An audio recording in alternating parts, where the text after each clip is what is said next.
Welcome to Dip a Toe. What's up? Happy Valentine's Day, everyone. Happy Valentine's Day, Simon. We're live. We're live on YouTube. We're live on Spaces right now. Everything seems to be in working order. We'll have to see. I heard a couple people might stop by on Twitter Spaces or X Spaces tonight, and so I'm super excited. You're muted for some reason there, Simon. Well, let me try it again. Hold on. There you go. No, well, hey, happy Valentine's Day, everybody! Whoa, yeah.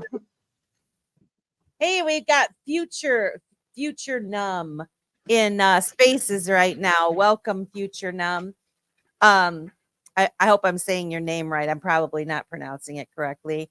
Yeah, so today is Valentine's Day, and I got my little background for Valentine's Day up, and I was just thinking about the crypto space and all the wonderful reasons that why we like it, why we love it, why we're excited about it.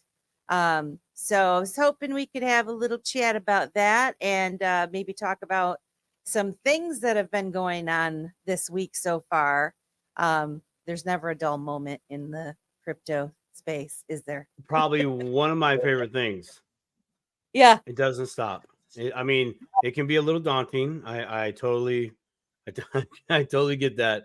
And sometimes it can be a little too much information at one time. But I'll tell you what, it's like that song from that movie, Stand By Me. Stand by me. Stand by me. Yeah. That's what the crypto space is. It's like it's always there when you need it and when you're ready, no matter what. We got kombucha in the house. Happy Valentine's Day, my friend. Oh, and here's to some kombucha. Oh, yeah. I think she makes her own kombucha also, which is pretty awesome. Are you closer to Washington than Michigan is? Maybe. I don't know. I'm not sure. I mean, you need some I homemade. can go to like Colorado and pick stuff up. Oh. Yeah. Well, you make your own tea, don't you? Oh, dude. If you guys want, I'd like seriously. Okay, all right, straight up. This is the American in me. Straight up, hardcore coffee. There's nothing better. Tea is poo-poo. Okay. I was wrong. I was wrong.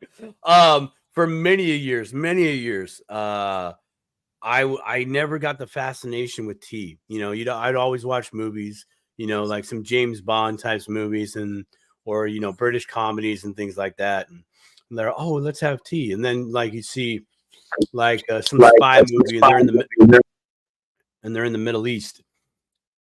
And they'd be having some tea there too. And it's like, what's up with the tea, man? Where's the coffee at? I love coffee. Oh, yes, but like coffee, if you can make your own coffee and put all your extra little flavorings in it, dude, it's fire. It's absolute fire. Like if it took you 20 minutes to make your version of a perfect cup of coffee, you'd be all about it. And I'm totally with it. Like I remember back in the day, espresso. Oh, you want a little espresso? And here's this cute little cup. And you drink it like that, right? Okay, same thing with tea. But after being schooled in the ways of the Jedi tea makers, I'm all about the tea, dude. I really am. You could put it's good. I'm gonna have to try it out. You got to try it. So Tennessee, okay, that's cool. I don't have to bank north then if I can just head straight. That's fine. Tennessee, perfect. We'll make a stop over there. Speaking of Tennessee, there's a lot of crypto people that I know in Tennessee. Yeah. I mean, there's like this, not a push on the coin, but I swear there's like a stronghold of crypto people within Tennessee. Really? Like Texas has some, of course, but look how big Texas is. It's freaking huge. At one time, Texas was as big as a planet. Turns out the science people say that's a rock.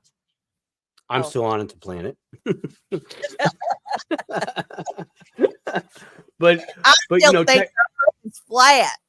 It could happen. I don't know. I don't know. You're right. You don't know, right? You don't. It's like, have you been to space? No. Okay, then you don't know. You don't know. And you don't know shit.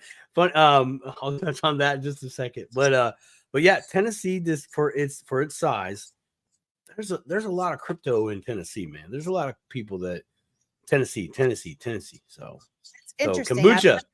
I wonder Tennessee. what. Yeah, maybe one of these days Kombucha will stop by and she'll tell us what's up with Tennessee and why there's so many folks. Hi, Melissa. My screen does not show any other posts or People's comments, so do you know how to fix that? Huh. Well, it depends on which one. Well, kombucha.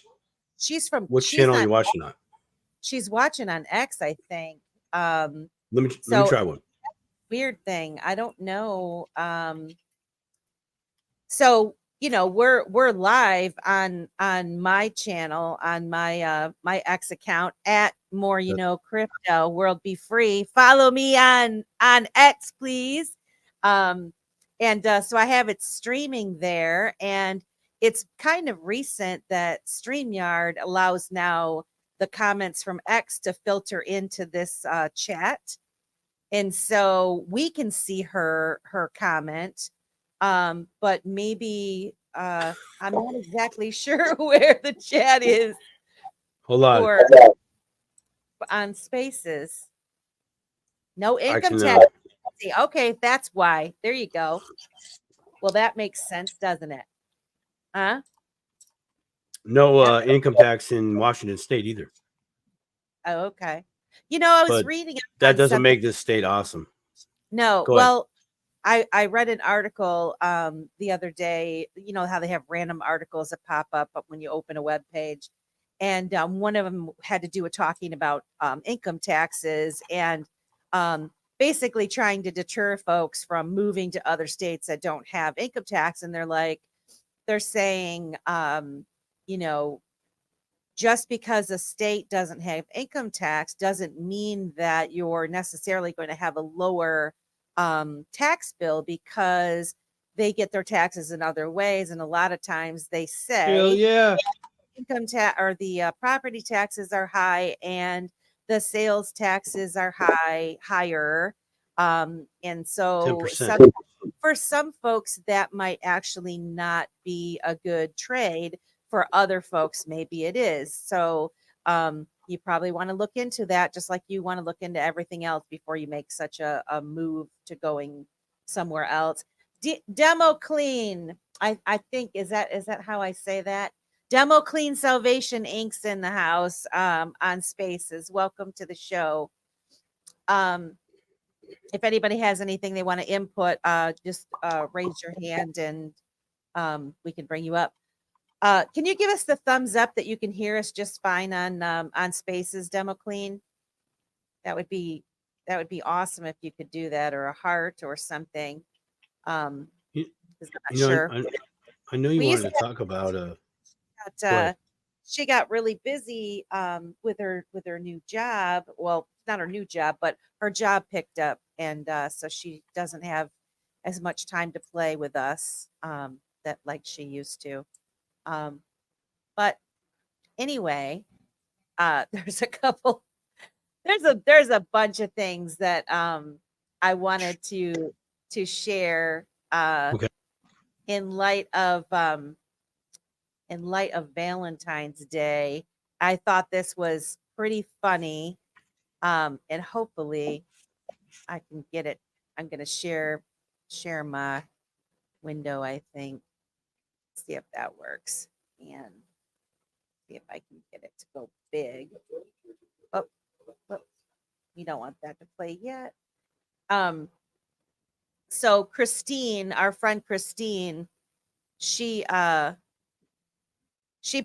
posted this on Spaces today, or on X today. Mm-hmm. Can you hear it? No. Hold on a minute. I don't know what's happening. I think my my shared screen is It's not a going. Valentine's Day cyber attack. Yeah.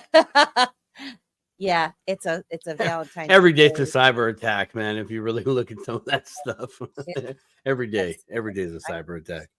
I think I had my wrong. You picked your wrong window, didn't you? I picked my wrong headphone is what I picked. So let's see Oh, if this will work. Yeah. Valentine's Day, Yeah. give her a gift that's as rare. There we you go. know, yeah. Just turn it down Now just a squishy. turn it down a squishy. Yeah, like a halfway-ish kind of thing. Let's see. Try this again, guys. Let's How's go. everybody feeling on this wonderful Valentine's Day? Get here. Here we go. All right. This is what we want, women. Women, we want this. Most of us. This Valentine's Day, get her a gift that's as rare as she is. Instead of 10,000 calories she'll regret, give her 10,000 Satoshis she'll never forget. Instead of overpriced flowers, make her learn for hours. Because nothing says I love you quite like Abstract, a purely peer-to-peer version of electronic cash, would allow online payments to be sent directly from one party to another without going through a financial institution. Some girls like it hot, but I prefer cold storage. So trade in those marketing scam, not actually rare diamonds and give the gift of diamond. Touche. Touche.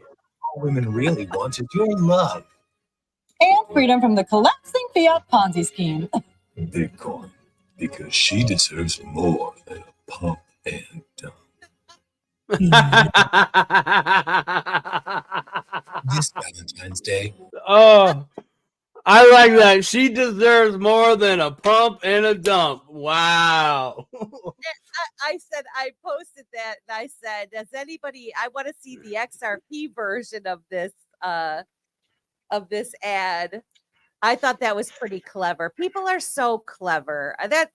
That is one thing that I love about this space, since that's going to be kind of a theme throughout, is what I love about the crypto space is people are so clever in the memes that they create, in the little videos that they create, in the way that they Absolutely. choose to communicate the information.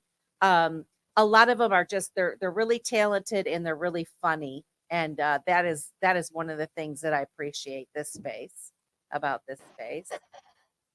And like that little commercial said, it gets you to learn. It forces you to give your attention to learning about blockchain and things that you may not have dipped your toe into before. And that's something that I really, really appreciate about this whole crypto space. But and then there was a little this person Marto on X. He posted a, what do you call it? Like a survey. And it didn't get as many people as I hoped. I tried to help them, but this Valentine's Day dilemma: do you get her a bouquet and chocolates that will last a week, maybe less, or an investment that could bloom into 10,000K? Hashtag smart love. And so 85.7% said low cap coins, 14.3% said the flowers and chocolates. And I said, I want the coins. I want the kerns. I'd like to offer my insight into that. I'm still having some small mic issues, and I do apologize, everybody. So I might be switching back and forth between different microphones here. But can you bring that tweet up one more time for me? Can you do that, please? I'd love to. I want to see this again. So, let's break this down. What the I'm just gonna assume the majority of this poll that was taken, the majority of them the answer were men. So I'm only going to focus on the men's response because I am men. All right. So what was the stats again? Let's see. The stats were 14.3% flowers and chocolate and 85.7 low cap coins. Okay. Let's break this down just for a second. Okay. So 14 that votes. means 14 votes. So we didn't really get a good reach. that's all right. That means that the 85% with at least the guys, okay, what the guys are saying there, if this was all guys, they're saying 85% of them are saying, I'm not going to give you the creme de la creme, but I'm going to give you one of these that's going to run like an awesome dog at the racetrack. Okay, that's what they're saying there, right? They're like, try with this one, and we'll see where you can go with these other ones, right? Alternatively, you have the 14.3 that's like, no, dude, just get her flowers and chocolate so you don't have to deal with it. Why am I bringing this up? Because the 85% are the ladies in the crypto that are down to do the crypto, right? They're in my opinion, that my wife would fall into that category. She'd be like, no, give me, let me try this new thing here, right? Yeah. And the 14.3 chocolate and flowers, they're anti-crypto and they're probably not very nice. I'm just throwing that out there. They're just like $10, $50. I'm out. I remembered you. I don't want to, there could be some different type of breed of women over there versus the crypto women as far as what's being got from. That's what I see. That's what I see from that. We don't need and for the record, he wanted only women to vote. And so that's it, man. See, there you go. That's it right there. That just tells you have the probably the most supportive women over there and the other, nope, I hear it all the time. I think it's a video game, right? There's part of the video game crowd, and I get the video game thing, ladies. I know what you're talking about. Spending hours on a machine, and that's no good for the relationship. I'm with you on that, but this is different. This is possibility making money in the future. Might want to back off his back a little bit. Let him learn this so he can teach you so you can both do it together. Yeah. Well, I will definitely take the low cap coins. I don't need chocolate by any stretch of the imagination. And in flowers, I grow my own flowers. Oh, there you go. Yeah. Did you guys know that that's what he's popping in his mouth all night long? He's a chocolate chip muncher. I'm a chocolate chip connoisseur. These are 68% dark chocolate. I love it. And I can never remember the brand name, but our mutual friend Janet, she's a big chocoholic too, and she introduced me to this brand, and it's very good. What brand is it? I can't remember. I threw away the bag. Hold up. Oh, I don't know. I can't even. I bet you I couldn't even pronounce it. It's that good. It's not Hershey's. It's not Mars. It's Ghirardelli, because I think they have those now. Ghirardelli chocolate chips. They're like really they're pretty expensive compared. They're pretty expensive when they're not on sale, but when they're on sale, when they go on sale, it's like $5 a bag, and you're like, "Yep, load up the cart." Yes. So you're a low cap girl. Well, I'm getting interested, and this was something else that kind of passed by me in this past week, which tells me that I am, late to the party, but sort of. However, that stronghold token that I heard about it a while ago, to be honest with you, and who'd you hear it from?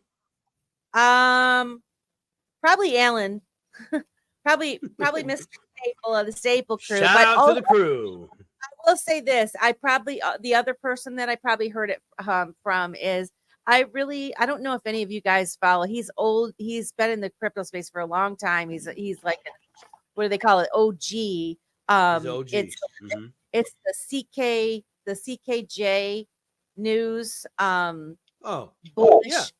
I love him. He has his show is very interesting. He does live streams all the time. He does pick out those low cap gems and talks about them. And um, so when I have time, I'll pop into his shows and give a listen. Hey, live and learn. How are you, friend? Um, and Crypto Professor, what's up?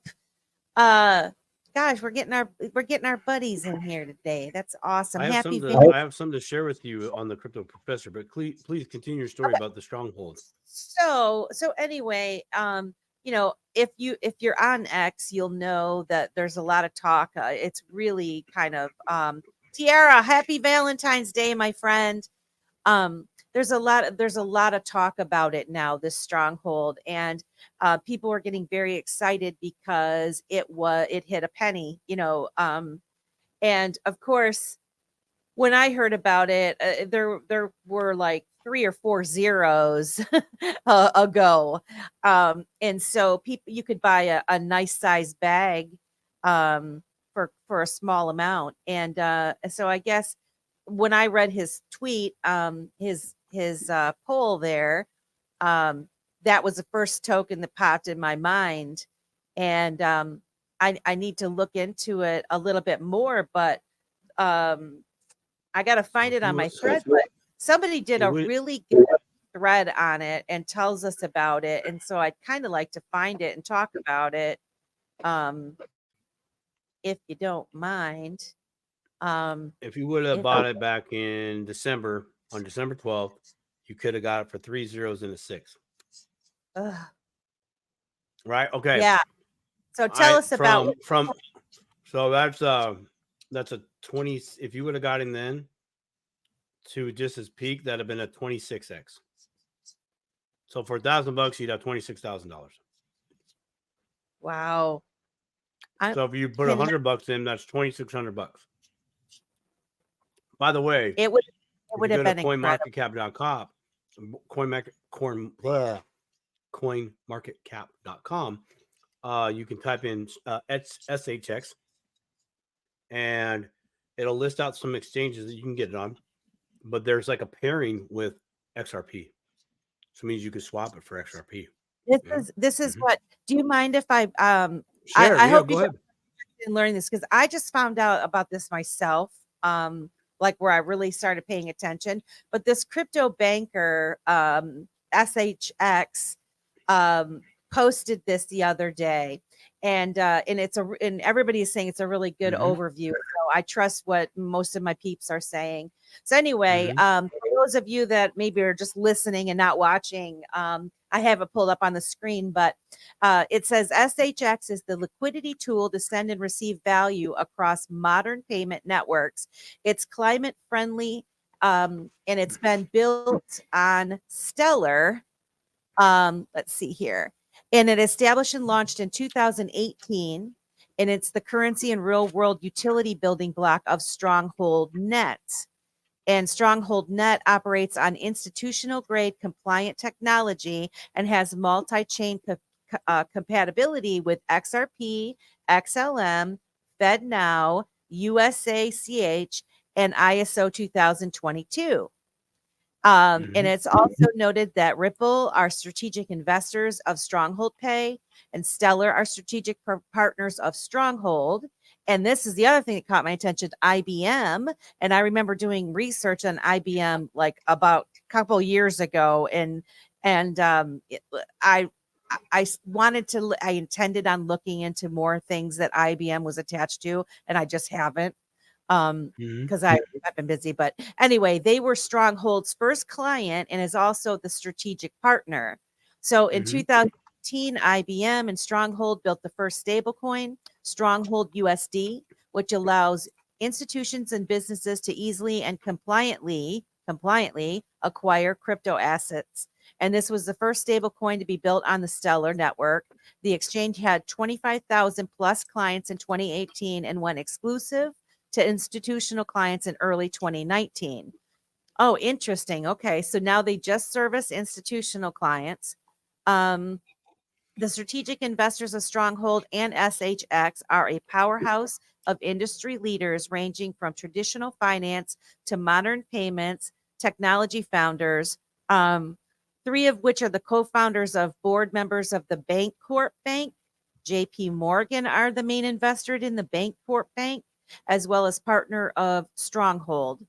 The Bancorp Bank supplies PayPal and Chime with their banking services for their users. And interestingly, they're the settlement and liquidity providers for FedNow. This is a big deal.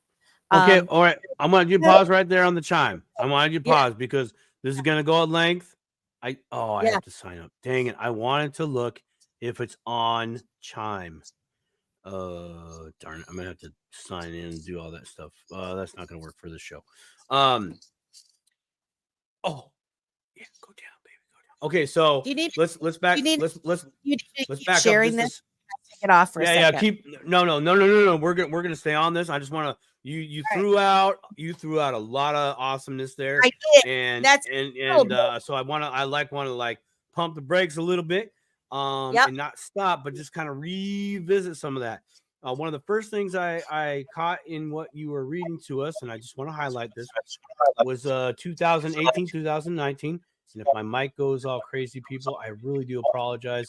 I am working frantically behind the scenes to make this happen, and so you don't get a ba-ba, ba-ba, ba-ba, ba-ba. Anyways, it said stable coin in there, right? Yep. You read it. Okay. Yes. Where US. was that? Let's see. Sorry about that. Oh, right there. In 2018, in 2018, IBM and Stronghold built the first stablecoin. Okay, so now let's talk about that part just for a moment. That right there, that does not mean that SHX is a stablecoin. That means the company Stronghold, right, and IBM got together and they made their first stablecoin. Now, is that SHX? It could be, but let's just roll on the hypotheticals here. If that were the case, then there is a case for this coin that is 1.27 cents right now to be $1 at some point down the road. If it was to be a air quote stable coin as we know it today, relatively pegged close to the dollar, right? Or at least here in the United States. It could be something somewhere else. I don't know how that works in other countries now that everything has grown so much, which is what I love about the space. So just on that alone, I would strongly consider myself, and I too, like Melissa, I missed the universe throwing me a couple of big bones July and December. I missed 2 times. And unfortunately for me, I had a different financial situation going on, and I could not make the decision to do this based on what my good friends were telling me. I had to dip my toe. So if I'm dipping my toe and I missed the bus, I'm cool with that because I have been rug pulled because I jumped in with no floaties on in the pool. Not a good idea. Okay. Especially after you eat a hot dog. Definitely not a good idea. Or chicken. Yeah, lips are going to cramp ice up. cream. Yeah. Or you're jumping in the pool with your ice cream thinking about, I got this. No, you don't. That ice cream cone is going down, bro. It's going down. You do ice cream cannonball, dude. That it's gone. You're gonna have to take it to never mind. That's gonna go sideways. Anyways, yeah, I get it real quick. So there's that. Then a little further down, I saw the stable coin. I think it was the strategic. Okay, the investors of Stronghold and SHX. Okay, so they're clearly this gentleman is clearly identifying the 2 separate things. I want you guys to get that clear because, dude, this is like literally how we can get lost in the excitement of a coin where you're like, Simon Says Crypto said that this thing like 2 months ago, it's gone 26x. Yes, it's not wrong. Pull up a chart, but that's the coin, not the company. And we have to focus on both of these things kind of at the same time. Like where we talk about Ripple / XRP, Ripple company, XRP token, and people say, "Oh, Ripple went up, 5% today on the exchanges." Wrong, XRP went up today on the exchanges. So I just want to make that clear. But let's continue on a little bit there. Are a powerhouse of industry leaders, ranging from traditional finance and to modern payment technology. What is that? Founders? I can't read that very well. Yeah, founders. Yep. Founders. Yeah. Three which are co-founders and board members of the bank court. That should tell you right there. Yeah, JP Morgan, right? You know, one of their state is the main investor in the bank corp. Okay. Now let's dial that down just or digress, not digress. Let's science that up a little bit. What they're just saying is they're connecting dots. You should know that bankers, big bankers, don't put all their eggs in one basket. Never. Even, you know, they don't. They love making money, but they will take a tiniest bit of, they won't even risk. So they'll literally dip their toe in. That's what they do. They're very good at it. They will dip their toe. But it's important if they're looking at this, if a company that is over 100 years old, I don't remember how old IBM is anymore. I know they're over 100 years. I know that's where the first typewriter came from and a few other things. I thought it was epically awesome. But if that company made a partnership with the Stronghold company and there is a product or a token in our instance of SHX that's out there, yes, this should be on your radar. This is, in my opinion, a potential coin that could do the things that XRP could do. It could take the same amount of time, but you are getting it if you got it right now at a 1.2 cents. For everybody out there in the crypto space, if I said here, I'll sell you some XRP for 1.2 cents per XRP, you would love life because you already see where it's going, right? So use the XRP history, the partnerships, use that as a tool in aiding you guys out there in this research, like this gentleman here. So when you read stuff like this on Twitter, and this individual who posted this has done a phenomenal job. In fact, we should reach out to Mr. Mann to see what he says on SHX as well.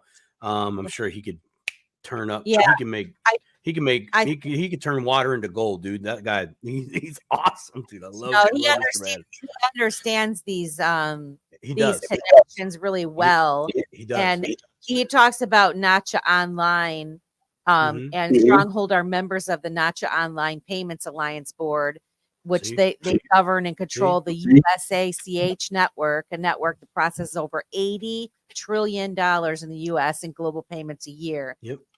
That's a big player. So that, and I hear alongside with.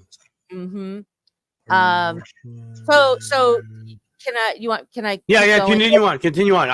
I wanted to throw I'll stop you as this progresses for a highlight, if that's so okay. For those of you that are tuning in, those of you who are just dipping a toe into the space, this is these are some important things when you're looking at a coin or a token to get into, and you hear a bunch of crazy stuff. You want to start really looking into the company that created it and all of the connections they might have. What does it actually do? Is it serving a real world problem? And this gentleman, which is a reason why I love this space so much, is let's see, I'll go back up here. CryptoBankerSHK took his time or her time. I don't know if it's a man or a woman. They took their time to put together this long thread of information to get people interested in this and get them to kind of start looking a little further. You shouldn't just read one thread and decide you're going to buy something, right? But clearly this has enough information for you to take and dive outside of X and start making those connections for yourself and start looking at these companies. So anyway, it says Stronghold Net has 3 active use cases, and it's rewards, DeFi, and governance. And alongside a promotions feature in which both merchants and consumers can earn SHX. So apparently you can earn SHX. It also allows businesses to access DeFi liquidity in Stronghold Net to enable cash advances to businesses who wouldn't be able to normally access capital through traditional means. That's a big deal. Stronghold acts as a bank and it processes the customer's payments. It can allow lending to these businesses. The initial loan processing fee of 1% is charged in SHX, of which 70% of this fee is burned forever, making SHX deflationary, consistently reducing the overall max supply of SHX, which isn't that the same thing that XRP does also? It's continuously burned over time as you make the transactions. XRP is burned, correct? Making it The network, deflationary. the network fee. You're giving reference. So when I send XRP to you, that little network fee in there that gets burned, right? I think a little bit of it. I think it's very similar. Yes. The governance voting puts the holders of SHX in control of any changes to and features of Stronghold Net. In the future, the idea is that the entire network will be 100% governed by holders of SHX via community proposals that will be voted on before going to a full governance vote if approved. This also will enable DeFi to be fully open to all SHX holders, meaning strongholders will be able to stake their SHX in liquidity pools with Stronghold Net, earning SHX and effectively becoming their own bank. I like what I'm hearing. Okay, but we know that this is an echo. This is an echo. What is this echo? I'm gonna give you a big shot here. What is this echoing? Shot through the heart, and you're to blame, baby. You give love a bad name. Happy birthday! Happy birthday! Happy Valentine's Day, everyone. It could be someone's birthday today. Happy birthday to whoever's got a birthday today. This is echoing XRP. Was it? It's MMA. MMA. Yeah. Automated money market maker. Market maker. Yeah. So AMM. Mm-hmm. So that's what that is, though. It's as a liquidity pool. We're providing liquidity to different functions in the DeFi space. So that's exactly what Stronghold's doing. Oh, good. He made a thing, an illustration. This is so awesome. So Stronghold Net allows businesses, institutions, and governments to build their own modern, interoperable, and customized payment networks. This enables governance, interoperability, custom asset issuance, KYC, and faster payments, as well as allowing clients to embed regulatory frameworks and compliance policies. The largest venture capital firms of all utilities, Stronghold Net, and earn SHX for every dollar transacted through Stronghold Net. It is trusted by IBM, Hummingbird, eVestnet, Yodlee, Aduro Advisors, Coinbase, JP Morgan, Chase, among other Fortune 500 clients. That's a big deal. Wow. Stronghold are in the Forbes FinTech 50, won the Visa Everywhere Initiative Award, and Tammy Camp, the CEO, has been awarded the Global Association of Women in Payments Award. And she was the ex-head of growth at Stellar, bringing 4 million new users onto the Stellar network in the first 2 months of the Stellar network launching. Stronghold's co-founder is Sean Bennett, and he sat on the XRP Ledger Grants panel and was also the first developer to build on the XRP Ledger. So once you do the research on SHX, you quickly begin to realize that this is the future of finance. It is a future It is. I would not say the. I would say it's definitely a player in the new financial system. Absolutely. Once you do your research, you quickly begin to realize this is the future of finance, a future.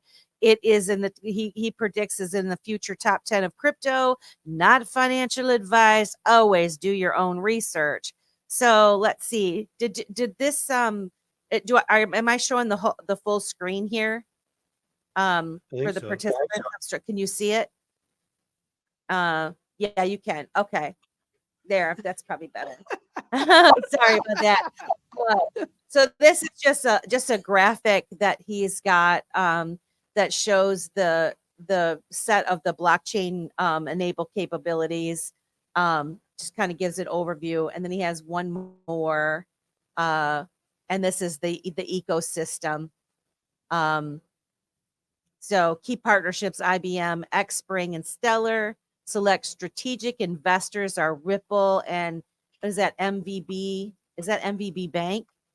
Not sure. Can't see it.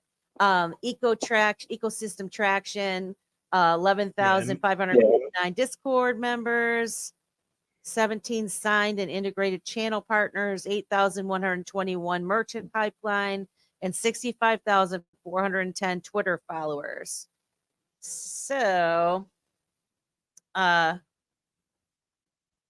that's pretty interesting, I would have to say. I think I so will too. post the link to that thread in the description box later, for people to be able to read this for themselves and start looking.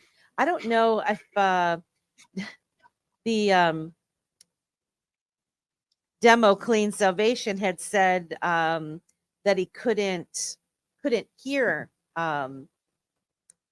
me, and I'm thinking Spaces might have dumped, which is unfortunate. Well, no, maybe it's still going. It's still going. So I don't know. I see demo clean in there, but I don't know if we got live action on there or not. I apologize if we. If you wanna hop over onto YouTube or Facebook, our at Vita Broadcast or at Dipato, you can watch and listen to it there as well. But yeah, I thought that was really exciting, Simon, when I read it, and I did kick myself because I didn't get into it. However, I am a very cautious person, and I didn't have time to really look into it myself. And when I heard about it initially, there wasn't this wonderful thread that this person just did for me to now go cross-reference and verify those connections myself, right? And so, but in my opinion, if you think it's a solid project, once you do your own research, if it goes over a penny or whatever, if you're building something because you're buying something that's being built for the future, and you have your gut instinct tells you to buy it, buy a little bag of it if you want. Not financial advice, but I'm just saying, you have to feel comfortable with every purchase that you make. You should never feel like you bought something because someone told you to. Hey, Crypto Queen. Lovely Crypto Queen. Thank you for coming, for stopping by. That's my friend on X. We love her. She has her own show. There's a couple of gals that I know on X Spaces that they have Spaces shows there, and have really good conversations. And a lot of times they have these developers come on and present their show, what they're doing. And it's pretty interesting stuff. And I've been listening to some of those, and that's been getting me thinking about these other things. I get so I get so wrapped up with XRP and XLM and Bitcoin, but I only have so much time, right? And then trying to build the show and build Vita Broadcast, and it's a lot. Happy Valentine's Day. Happy Valentine's Day. What is Crypto Professor said? Do you see him? JP Morgan Private Bank. No, he says missed out. It's a 2 up. Missed out on SHX as well, but stoked for all those that were there making bank on it. Yeah, but this is the thing. Like even when we talk about XRP or Bitcoin or any of that, if the project is solid and you do your research and you have a gut instinct on something and you believe that it's going to be around and all of that, if you buy it at a penny or you bought it at a half a penny or what, yes, you could buy a lot for a half a penny and take some profits. But if you're looking, for the long haul, it's still not too late, I don't think. What's your perspective on that, Simon? Okay, let's go back to the tweet. Yeah. There's my microphone doing echoey noises. Awesome. That's okay. It's that important that you guys are going to hear this twice. Okay, so my thoughts on are this. In that tweet, if Stronghold the company and BM the company got together and made their first stablecoin on the Stellar network, by the way, right? Right, it was created on the using the Stellar network, because IBM and Stellar are together as well. I know that. But in the tweet, they're giving reference of Stronghold the company and IBM the company made a stable coin. Okay, and I am saying if this is a unverified at this moment, but if that was or is at SHX, again, providing liquidity for loans. If a token's going to have that, you would think that token or coin has to be stable, right? No real fluctuation if you're going to lend it out, right? So just on that, does it have the potential to go to $1? Absolutely. That's what I'm seeing, but that's I'm imagining a long road, much like the XRP road, right? But still, right. But let's just break it down. If you got there, you got in today, you literally 100x, well, not quite 100x. You technically 99x, because your original investment will be at a penny right now, right? So you would have 99 times your money. So again, Mr. Calculator here, $1,000 times 100x, that gets you $100,000. But the thing is, if you got for 1 penny, you bought 100,000. Let's see, right? If you did if you had $1,000 right now, I did it wrong. You basically, I'm saying, but if it went to $1, you would have $100,000. And right. So, I mean, now people have to understand that this is dip a toe, and we do have, new people that are listening and just trying to start to understand what they should buy. Can't stress this enough. You have to do your own research. You have to find out about the company, what they're building. Does it have a real world solve type thing before you go jumping in? And you'll notice there are a lot of tokens out there that are, these little baby tokens, right? That they have those small price. Right. And so a lot of times people, like last time when crypto.com was on the Super Bowl commercial, and all my people that I'd been trying to say to buy into Bitcoin or XRP or XLM or any of those, they didn't really listen to me, but they were all kinds of fired up over Dogecoin and Shiba Inu and there were some other ones because they had the .000, which is fine. I mean, it's great because you can afford to buy a whole bunch for $20, right? But unless you understand what you're buying, you have to know, where can I hold this? Am I going to have to leave it on the exchange? What's the pair for me to be able to buy this? So let's talk about that, Simon. if I wanted to go buy this stronghold, what could I buy it with, and where could I buy it at? And once I bought it, where could I store it? You know, and somebody told me storing it is always the key.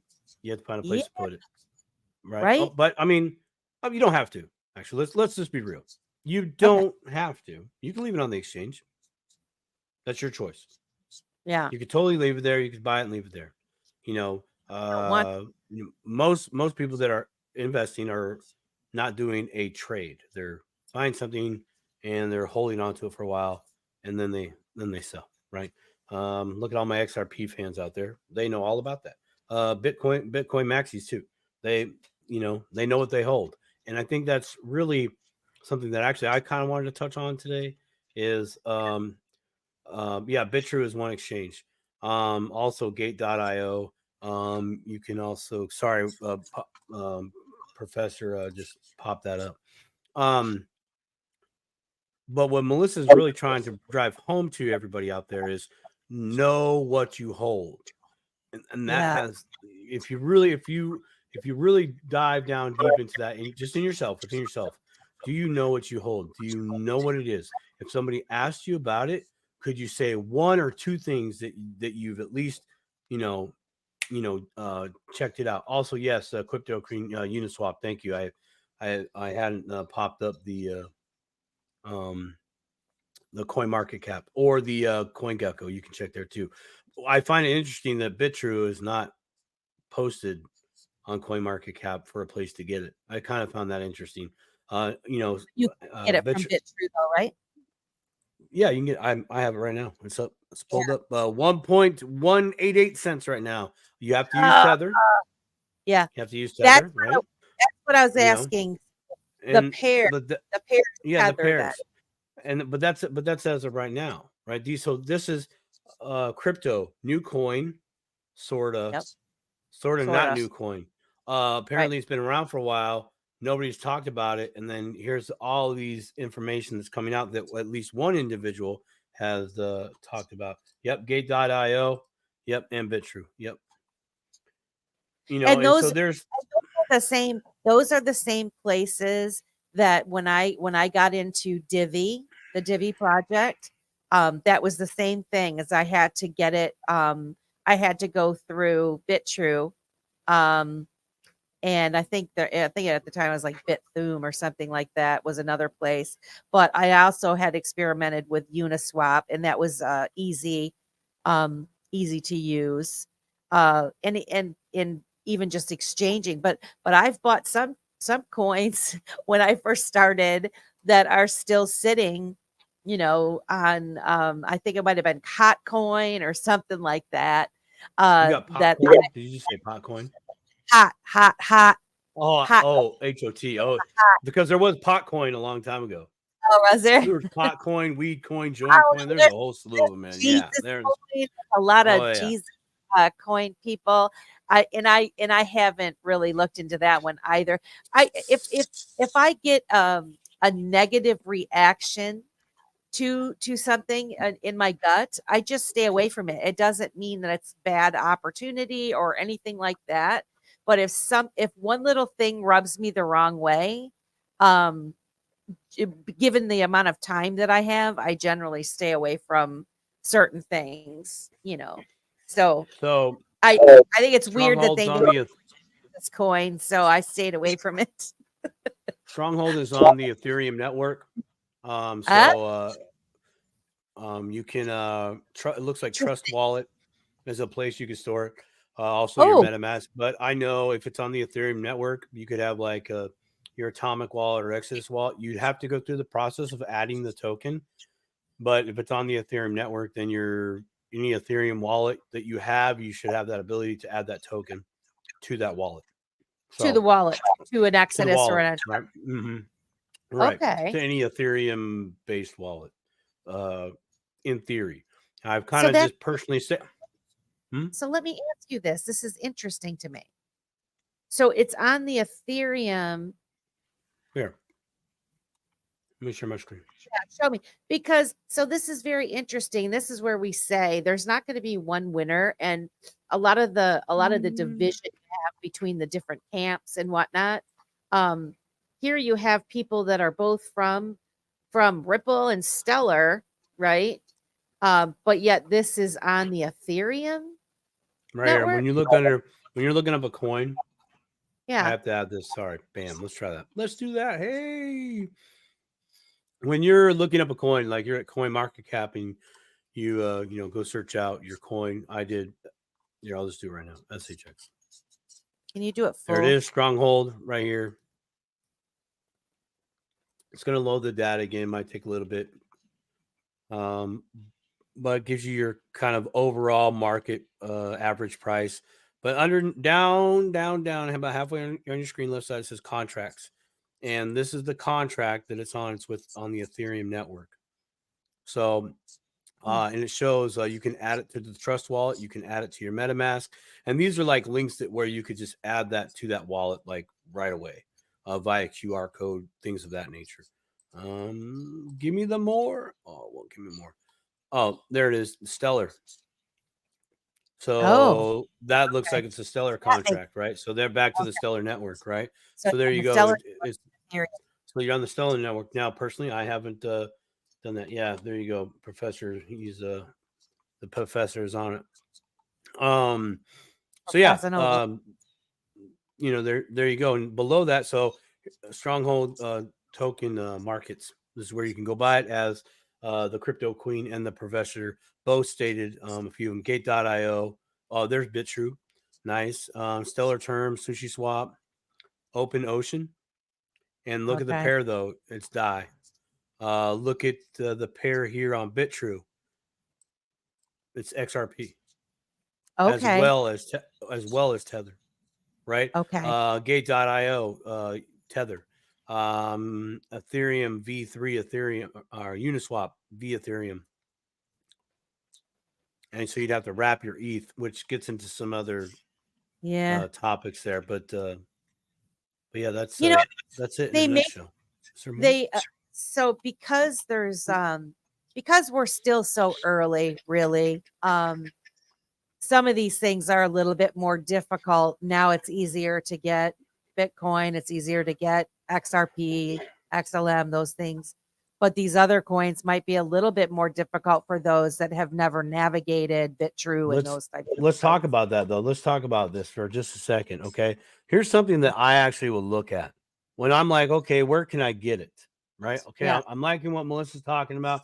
That was a great tweet. You can also elevate to your LFL. I just checked. Oh, shut the front door, Crypto Queen, gangster with the knowledge. Bam. Nice. Yeah, that's good stuff. Queen knows what's up. So cool. There's your cold storage play right there, courtesy of the Queen. God bless the Queen. All right. So when I come over, when I'm looking at a coin, one of the first things I look at is, first off, where can I get it? Secondly, how much volume of money has gone through or been traded back and forth on that coin specifically. So with Tether, there's been $2 million worth of man. You can't see that. Won't let me highlight that. Why won't you let it highlight, brother? Come on, man. All right. Well, at any rate, $2 million worth on the Stellar term.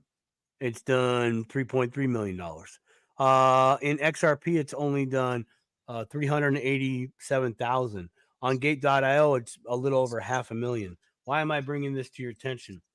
Because if you were an individual that happened to buy this coin, if you were an individual that happened to buy this coin when it was 3 zeros, right? Then I did some math earlier. I happened to have at the time I had a big bag of cash that I totally thought about jumping into crypto for a short term. And yes, I was doing something that is reckless, and I don't recommend you do this. But I was going to spend some lunch money over there and see if I could double my lunch money on this. I was willing to wait 2 months, and here we are. So I did the math on it. Its value at peak would have been $176,000, right? That's a lot.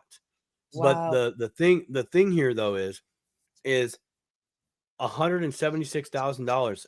That's half of what the 24-hour volume, all the money. That's how much volume, right? When they say volume, they mean money.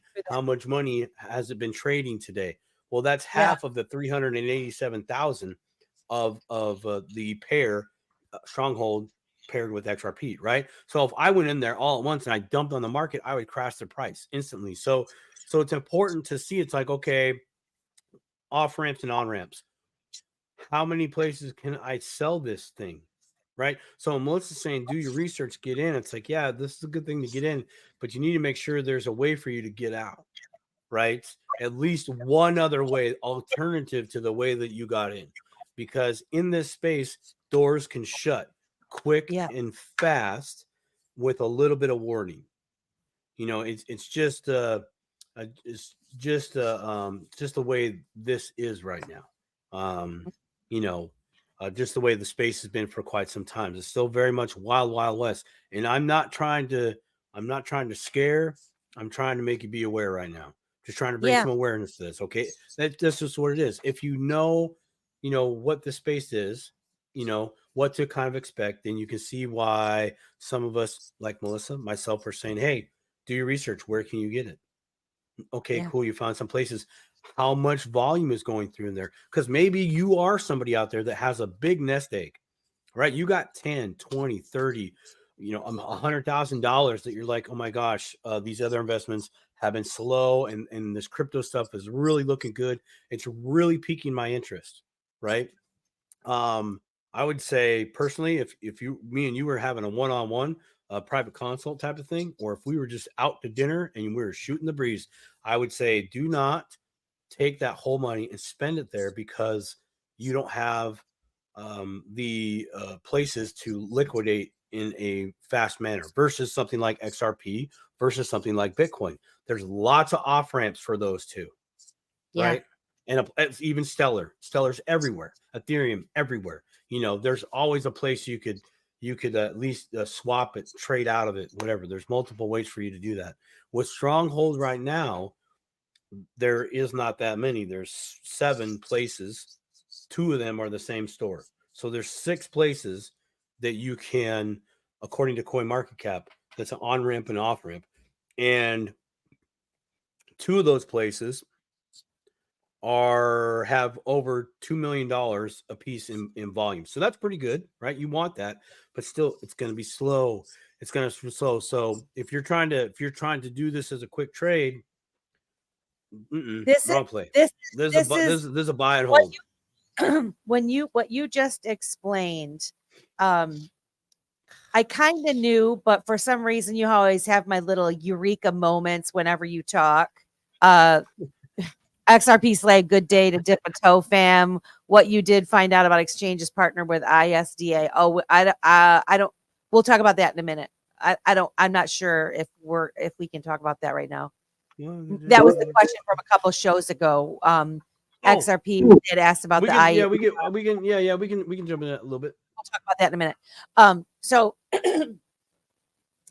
So when Alan, our good friend Alan at the Staple Crew, when he was talking about why the banks haven't gotten in yet, or the rich people didn't just buy all this stuff up, right?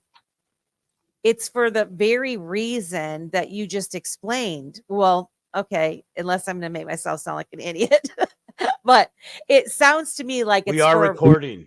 We are recording. I'm going to go down in history as. Come on, let's hit the wall together, me and you. Let's do it. I'm with you. So, because if they bought it all, right? They raised the price up. Yeah, they could trap themselves, right? Let's look at that. If I'll share my screen right now. We'll look at that. Keep going. Own this, whether it's Bitcoin or XRP or Stronghold or any of those, if they're the only ones that own it, and we want the price to go up or whatever, like that could trap them in there, because they would have to be their own liquidity, right? Like only.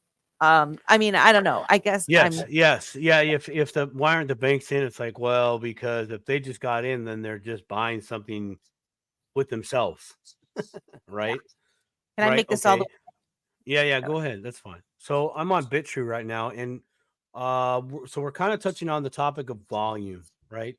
And I'd like you to look at, so you can see where my mouse is. Off to the left, it says average price. It's in a little kind of medium gray box that'll appear right here. It'll say average price. It says the amount of stronghold and the sum of tethered needed acquired to acquire that. Now I want you to follow this. I want you to follow this box as I move up the chart here, or rather the order book. Okay, I'm going to stop on 18.75. Okay, so on the left there in that gray box, what you're seeing is the total amount it would take to fill all those orders from this point right here going up to 18 this last one, or second to last one, 1875. It would take $1,400 or 1447 basically, and you would get 116,000.120.28 stronghold. Okay, so let's put that in perspective. So if you had $1,000 today, you're gonna buy all these orders right here. You're gonna fill them. And what would that look like? Well, this could be you. Oh shoot, this could be you right here. You could be this candlestick right here. You're the one that bought and went whoop, and you made all the price go up, because you did. You bought it at 1.23119 all the way up to 1.250. So you bought all those. So that's what volume is. Yeah, and it might if it's just one per, it's not real. It's not real. There you go. It's price action, but you might not even. It doesn't take a lot of money to move that market. It would only take $1,400 to raise the price up. But let's continue. Here's someone, or a collective someone, that is selling 842,000 SHX, and at this price, 1.42 cents or 1.4200 cents. Total price for that is $11,960. However, if you had 27, look back over in that little gray box to the left of the all the red price points over there. If you had $27,000, you would effectively raise the price up from its current price to all the way up to 1.4200 cents. That would be you. That's $27,000. Now, that's a lot of money to me, 110%. Yeah. But I'm small money. Okay, even if I had $1,000, that's still small money. Even $10,000 is considered small money. You start throwing around 25,000 and above on just single trades. Okay, cool. But if you're that person, you're technically a whale, which really means you can make the market move. That's not necessarily a good thing. I don't know the last time you splashed around in a pool or just a hot tub. There's a lot of water that gets splashed out, right? And that's actually really not good. You want a nice, healthy, a give and a take in a good liquid market. Can I ask a question then? So everything that you just said, kind of, it's helping some things click for me. Good. This is how some of these shit coins, and I'll call them shit coins. There are some shit coins out there that gain grandkids. Right. Sorry, grandkids. But this is how they could actually manipulate those and get people to buy in. And really, to be successful at it, you would need to be able to do that, to go in and move the price like that. But have a bunch of people on Twitter and Facebook and all these places really just talking this coin up, and then people FOMO in. This is fear of missing out, and then you get trapped. You get trapped in it because you can, and when you're, I recognize the screen that you're at, where you can go in and buy it, and you can see the buyers and the sellers, the left and right hand sides.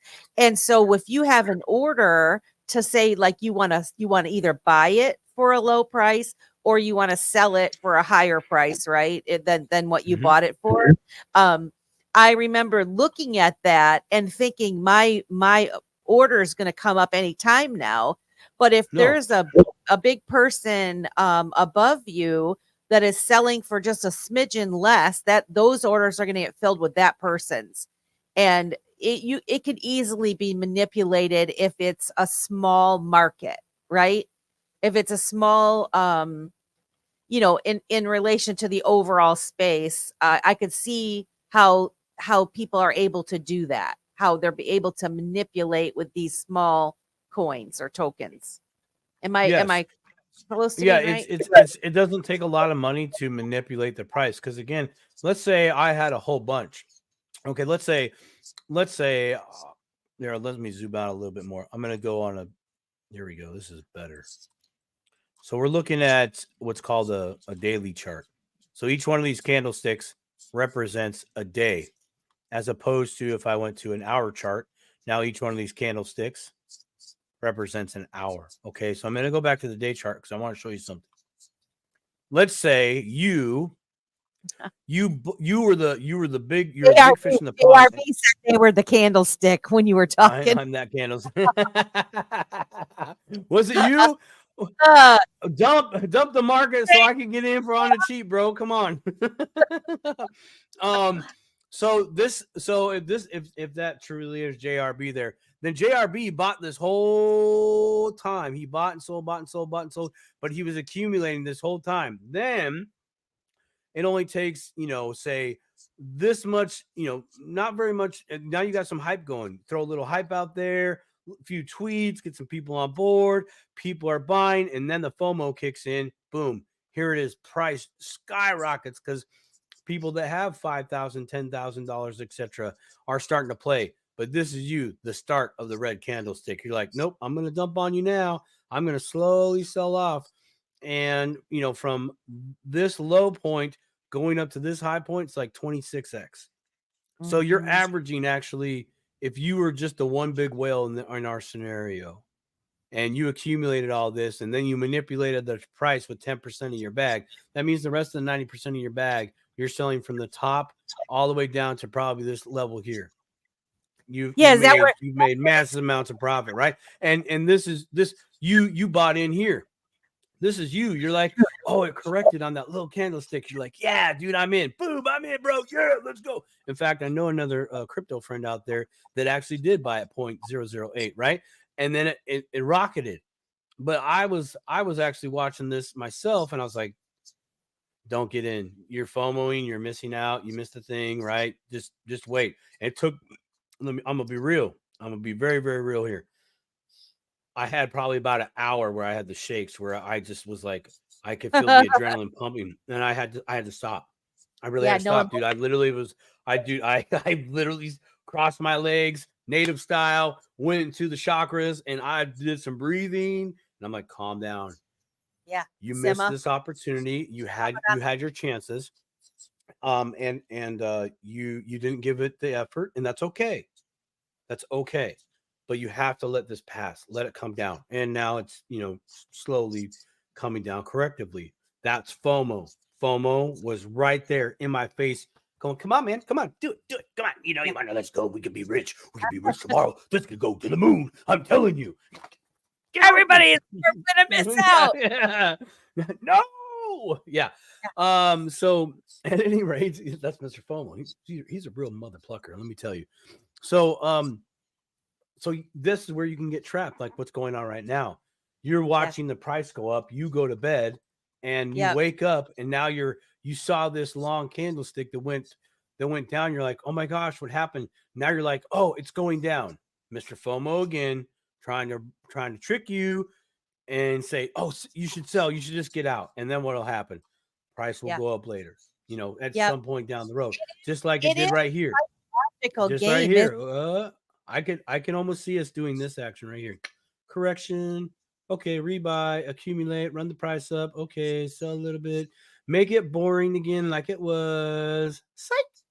This is why I'm like really glad that we're talking about this.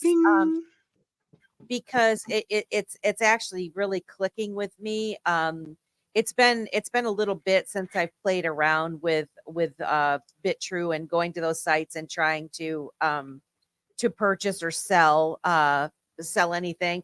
There was something I was invested in, and I was able to get my investment back, and I still have some, and I feel like I'm successful with my experience in that particular token.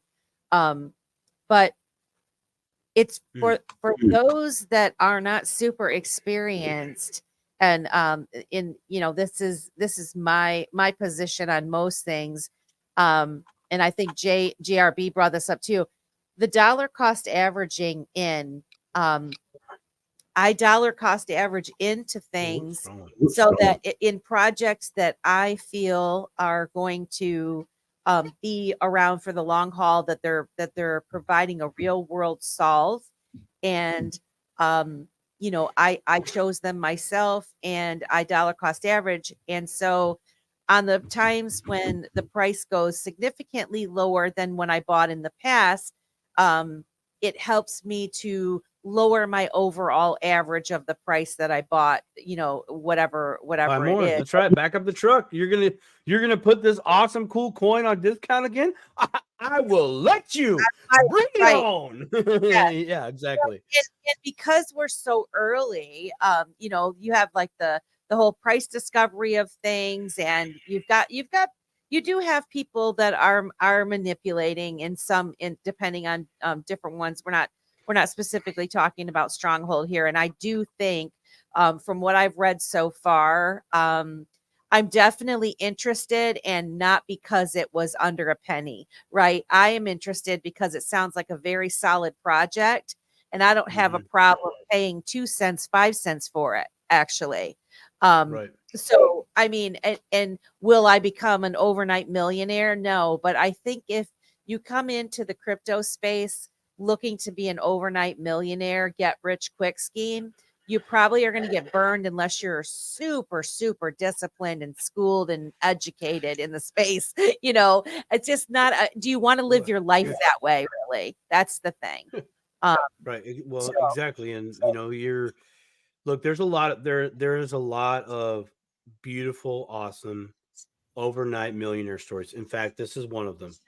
I probably know 2 potential candidates that this literally could have changed their life if they slowly went all in, right? Yeah. But they can't sell right now. They can't dump because that's hundreds of thousands of dollars. Like they can't, they're stuck. They have to wait for more. They have to wait for more before they do the thing, right? Right. If that's what they're planning on doing. But those are out there. And it's great to hear that side of it. It really is. Families that put in $1,000 together on Christmas, they went on all in on Shiba Inu, and then boom, and all of a sudden, they're millionaires before it even caps out, and they're able to get out and do some great things with their life, But really, it's liquidity. If you invested in Stronghold, here. Cool. When it was like 3 zeros, and you put in $100, and now you got $2,600, you could sell it all right now and be okay. You wouldn't crash the market. This market, right? You wouldn't crash the price. And that's what we're talking about when you hear things like it doesn't have enough liquidity, meaning it doesn't have enough to where a big whale can come in, do its thing without making too many waves to the market. The smart money, the big money, they know this, right? This is why they're the what's that guy that plays the flute and gets the rats going? What's the name? The Pied Piper. The Pied Piper, the kind of Pied Piper you to come along, let's go, and then they got you all in there, you know. And I'm not saying, you know, this is their 100% intention, but they do understand they got to get you guys in the water. Yeah, right? They got to, you know, they understand because they are the big money. They are the big money. Like they are the whale. They know it. They're like, I can't do what Shamu does, you know, in Chile and just slide in with the tide and grab a sea lion, flip it out to my buddy. We can't do that. We're too big for that, right? Right. Those are your one-off. Like I'm bored. I'm a multi-millionaire. I got $10 million and I'm just bored and I'm just gonna try that. Right. That's killer whale. They can still come up on the beach and flip one in the water, right?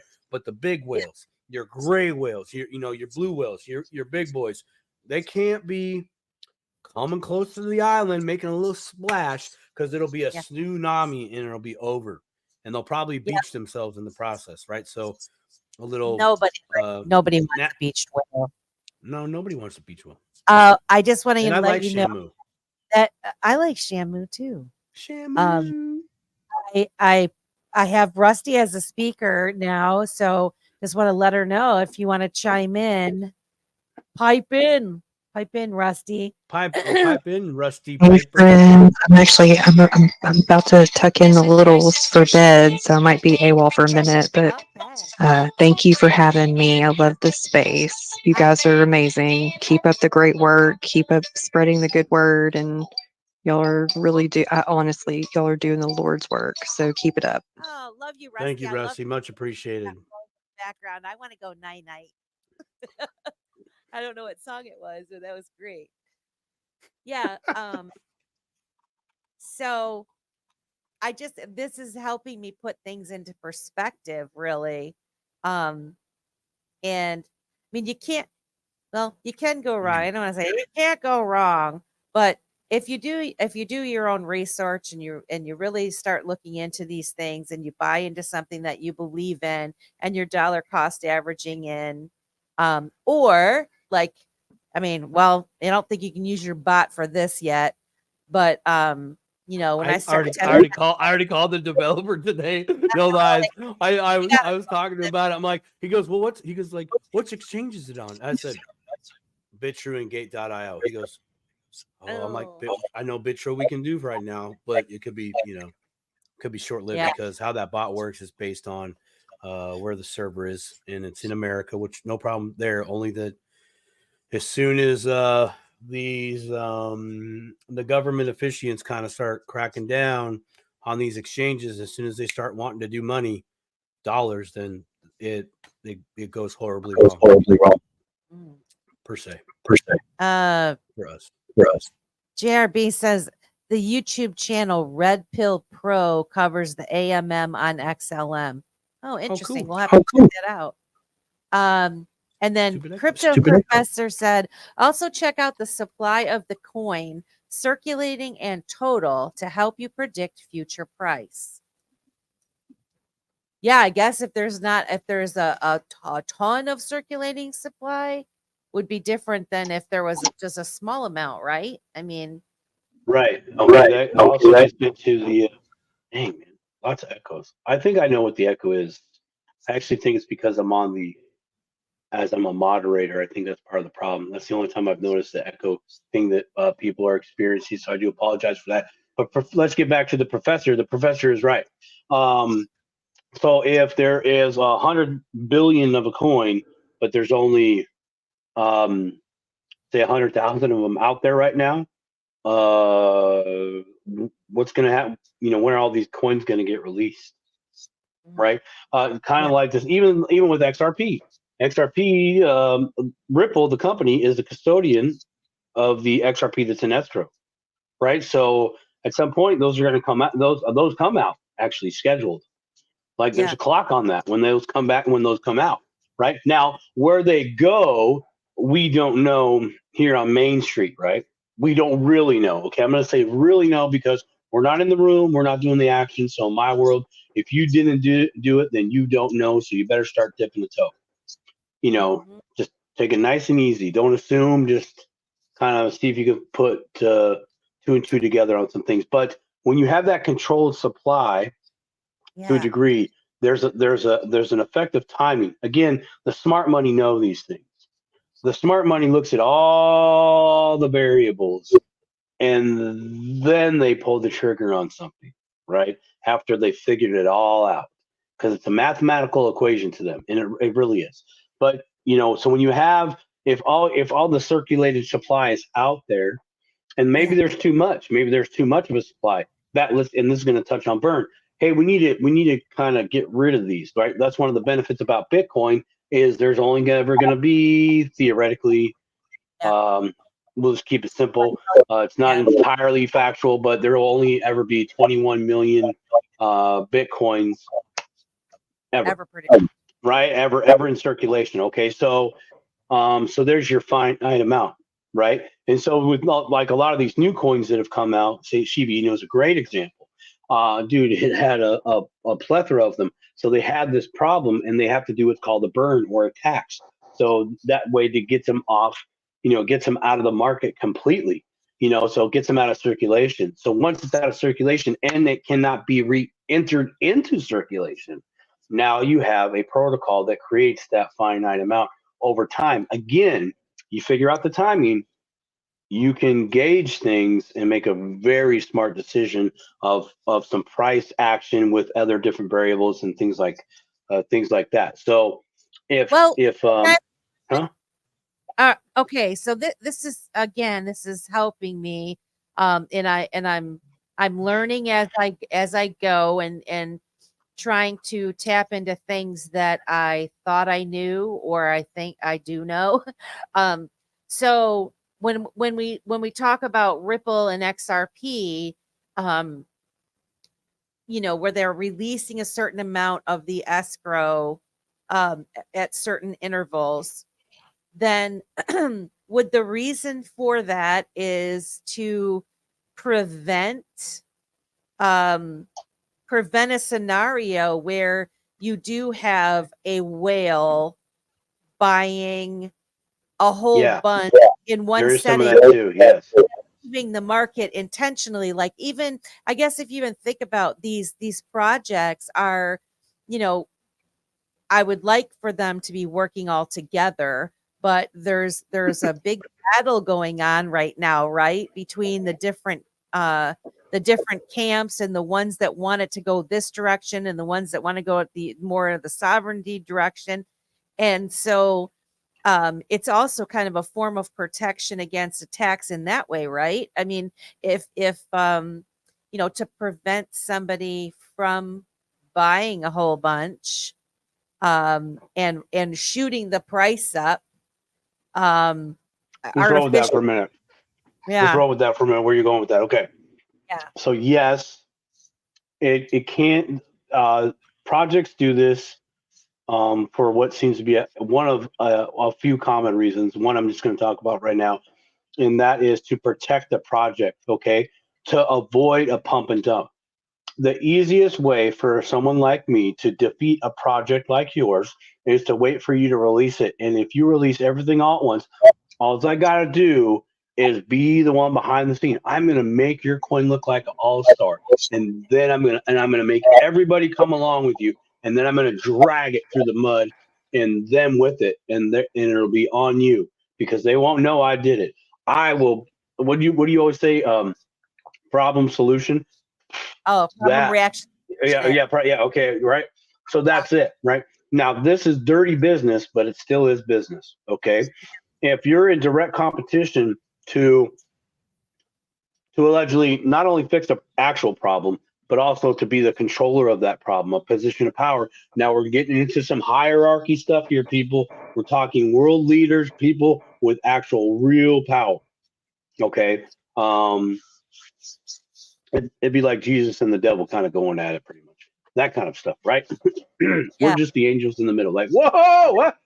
I mean, I'm over here. Do you need me yet? I kind of, me and St. Michael, we're doing a painting. Oh, come on, right now. All right, fine. I'll go get my armor on. But anyway, so sorry, I digress on my angel and demons scenario, but it is to protect that project. That's why that happens. Shiba Inu could have totally died, unless they didn't come up with something to, hey, we need to get rid of the supplies, right? The supplies are issue. But if they released all their supply at once, someone could scoop it all up, slam it down, and they still hold all of it though. They still hold it. Now they'll use it for their thing, right? Because now they control it. Let's talk about the attack phrase that you were giving reference to, right? Yeah. In the staking world, he or she who holds the most coins gets to make the rules.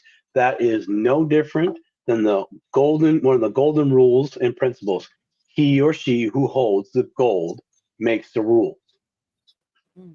If I hold all the money, World. you can Yeah. demand Melissa, you can demand anything you want for me to do it, but I'm the one that with the money. I'd be like, forget it, Melissa. I'll go somewhere else. In fact, I'm going to tell them about your little project here. They'll probably build it for me for half the cost. So I'm not dealing with you. I make the rules because I hold the gold. Same thing. The attack thing. I want it to go this way. I want it to go that way. It's voting rights, and voting rights with well, if you do that, I'm totally gonna just turn off the whole Bitcoin thing, and I won't recognize these wallets, or these dirty tricks can come out. Okay, we're just gonna leave it at that, right? But these are actual things. It's like when you have developers that really go at it. One developer wrote code for this, another one wrote code for that, another one wrote code for that. Well, if they're not all agreeing, then nothing's getting built. And if one of them is a key coder in the framework, no product. No different than this. I'll give you another example of how this can play out. All my construction workers out there know exactly what I'm talking about. Either framers or iron workers. Okay, I help build high rises. I'm a union sheet metal worker by day and a crypto adventurist by night. So if the iron workers or the concrete workers don't show up, we don't build. I need steel for the framing for that building, right? I also need the concrete workers to pour the concrete on the floors so I can walk across it and do my job, right? If there's a problem with those two, your building doesn't get built. Doesn't matter. They walk off. Yeah. Sorry, big person with all your money. We're not building your stuff, and we're going to make dang sure that no one else is going to touch your stuff. Like that's how that can work. So you could say, is that an attack? It's like, yeah, that's an attack or a defensive position. Depends on what side of the coin you're on. But the attack that you're giving reference to, yeah, that can absolutely. That is one way of how that can happen. And when you're staking, that's why I don't like proof of stake. I really kind of don't like that, right? Because I know how easy it is for big money to play their very smart games. They know what they're doing. They're really smart at it. I'm just learning, right? They got all the shit. Right. You can't They got all the cool bells and whistles in the land, right? Because they paid for them to do those things, so these things so they can continue in their game of controlling the cool things, right? Or owning the cool things. That's what they would like to do. They'd like to buy it. If you don't sell to them, then they'll just find another way to take it. They're very good at this. So in the proof of stake, he or she who owns the most coins gets to make the rules of what that project or that chain in the direction it's going to go. That's 110%, right? That's why you have. Sorry, kids, we're doing a little history lesson. That's why you have like the beef with proof of work, proof of stake. Okay, and some of that gets at the core of you, at the core of you.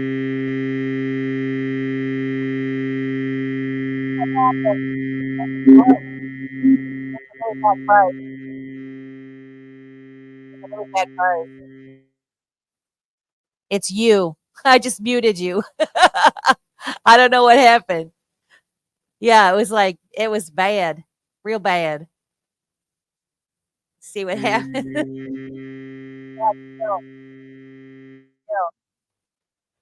I don't know what happened. We'll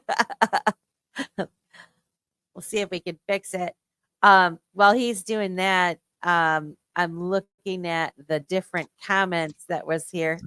Oh, there we go. Is that better? You're teasing me. Anyways, proof of those are attacks. Those are things that can happen. That's how the control factor gets in. Am I still sounding good, or am I fucked up again? Oh my gosh, crypto professor says finally the EBS.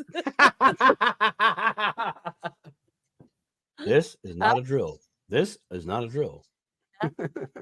We premiered it on the Dip a Toe Valentine's Day show. Sweet. So does that mean that my dinar is now going to be worth 3-1? Let's go. Oh man, when that was Yeah, that'd be a code for. it's just I've wondered about this kind of stuff for a while, and it's it there. it started to make sense because I wondered that about Ripple, like why they chose to do the escrow and hold it, Here's do a little bit at a time. Let me- One of our folks said they are genius. I think it's JRB had made a comment about it being genius, the way that they've got it set up. Of course, I they can't. do because comment. on average, once a month or every month, Ripple releases a billion XRP. Right, once the circulating supply is pretty much all gobbled up, right, and everybody's not selling anymore, right? And we have another mutual, Sean from the crew. He's in the comments, right? Okay, so he wrote me this little 5-minute paper, and in there he totally highlights the timing effect of the release, right?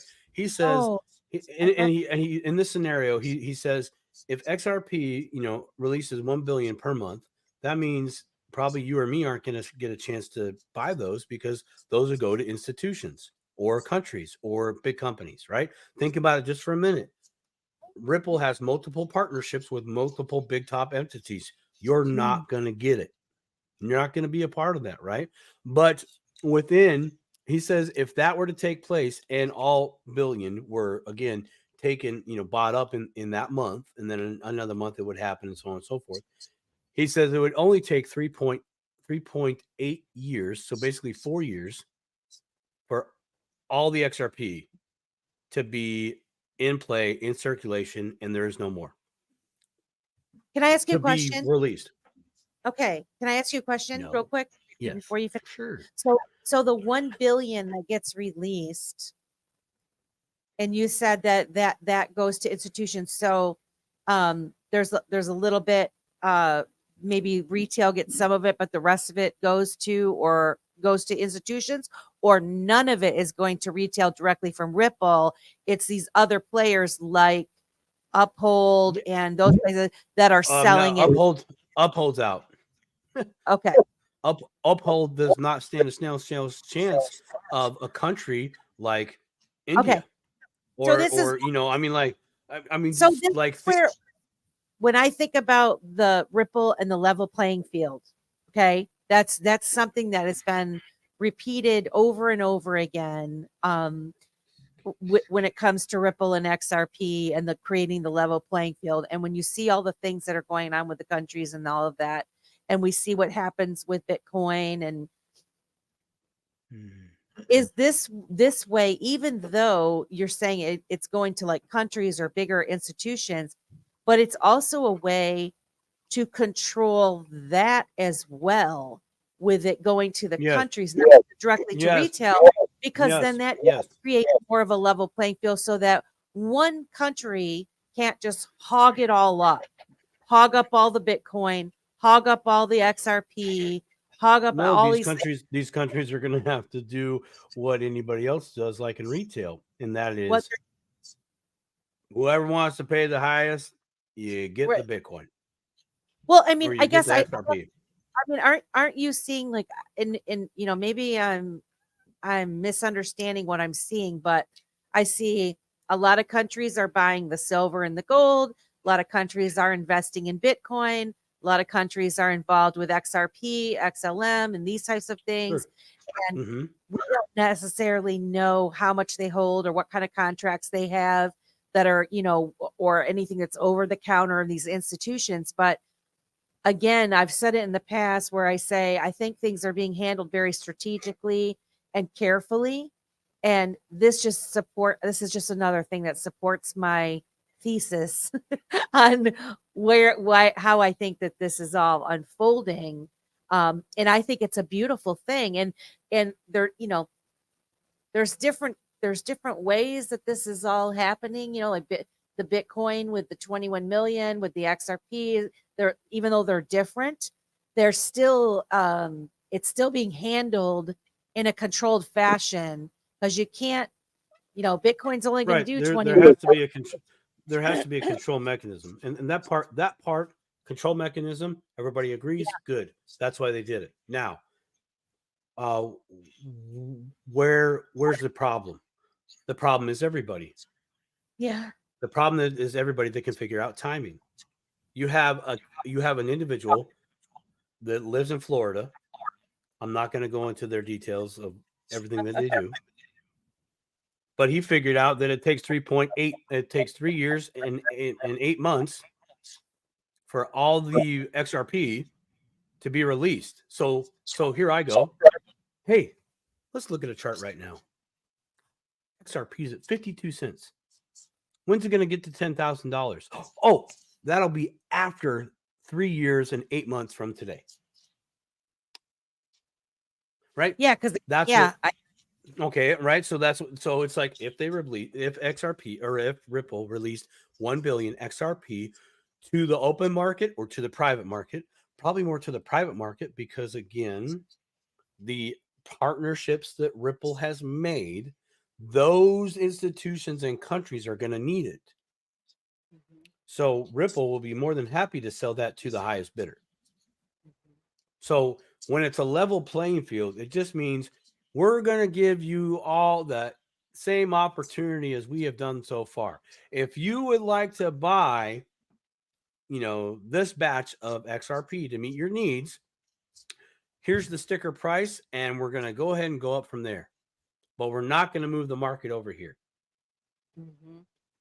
So it's controlled, as in one entity that just happens to be in the most epic position of all time can just buy them all up, right? That's good, because now you have the problem. Now you have I'm going to call it, you have the dollar problem. The people that control the dollar bully the world, right? So we're trying to avoid that. So there's your evil playing field. The even playing field is, hey, if you got the gold to buy this, cool, you can buy it. I'm not going to say no to you. But so-and-so's offered a little bit more. Can you sweeten the deal? If not, try next month. Right? So that's what this scenario, this is where like Ripple, the company, the custodians they're in charge of the escrow of releasing this. They're the ones that get to decide who gets to buy. See, again, there's that one entity that is in control. So how do you make sure that your team favors most often? You put your players in that company. Right? You go to dirty business, like you're right. Okay. So why are you mad? Are you mad that they're doing that? This is what they do. This is not our baseball field. This is not our arena. It's intelligent. I would do it. Yeah. I would do it. Sure. Right? Of course, because you're trying to get your country, your dream alive. You're going to do everything you have to do that's lawfully and legal. I mean, lately, probably for the past 40 plus years, maybe even a lot longer, they haven't been playing nice at all. But it all comes back down to business. So, one equals Elon. One equals Elon. One equals Elon. Is that Rusty Russ? No, it was my thing. I got something to share. Oh, it's good. So there you have that control thing that's good, but at some point, whoever has the most to buy, to offer to get that finite thing, is going to do what they have to do. They're going to make a deal, right? So that puts Ripple, the company, not the XRP, the company, in a very powerful position. So if you had a chance to buy a whole bunch of XRP today at 50 cents, and then later down the road, you're able to own stock in Ripple via you utilizing your XRP to acquire said stock, that might be a play for little old you, because remember, you are a guppy. compared to a whale. Even like But people that are millionaires are guppies to these other type of companies. I would say huge. elitists, but I'm talking about just they have lots of money / resources. They've been doing it a long time. We're just getting used to this. So that's part of the reason that I said it before. I personally like Uphold. I like Link to, because those are two companies that are, I don't know how they're connected, but they kind of are. They're doing things that it seems to me like they're allowing the little guy to get in, the average Joe, even when they have when they're giving the average Joe opportunities for them to get in and buy Ripple stock, and they have controlled amounts that they release from time to time and allow people to get in and buy it now, before they IPO. And I mean that's a big deal. Or being able to purchase XRP for so long on somewhere like Uphold, when other platforms you weren't able to get it, all during the lawsuit and stuff. But that was the in-house decision. That was a business move. It had nothing to do with anything, I would say, forcibly legal. Those exchanges got scared. Yeah, they got scared, and they Well, saw, they got- well, dude, if this goes down, we're holding the shit bag. But what else did it do, though? It also controlled the amount that was being bought in the retail, and then they weren't selling it. If they had any XRP, they weren't selling We it, don't know right? that. We don't We know don't that know. all the other.